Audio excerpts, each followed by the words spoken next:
Сәлем достар, бүгін сіздерге фольгамен бірнеше ойын түрлерін көрсететін боламыз.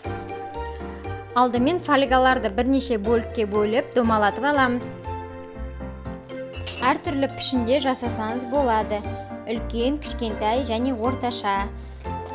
Алдағы уақытта пішіннің көлемін үйрету үшін қажет болады.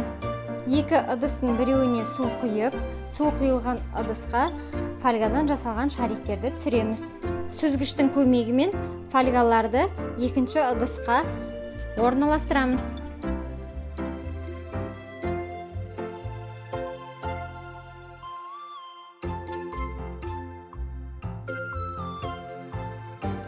Келесі әдісте фольганың көмегімен сурет бояймыз.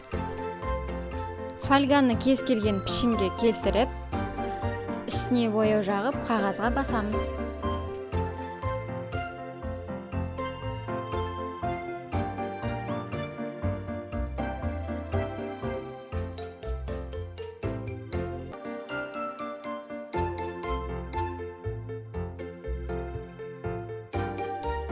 Үшінші әдісте жасырынбақ ойнаймыз.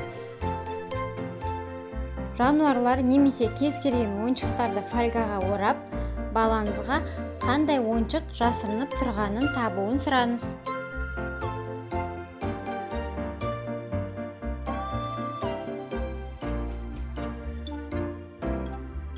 Мінекей бізде осындай қызықты ойындар жиынтығы шықты.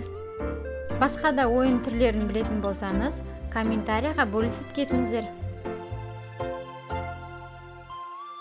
Егер видео ұнап жатса лүпіл басып, каналға тіркелуді ұмытпаңыздар.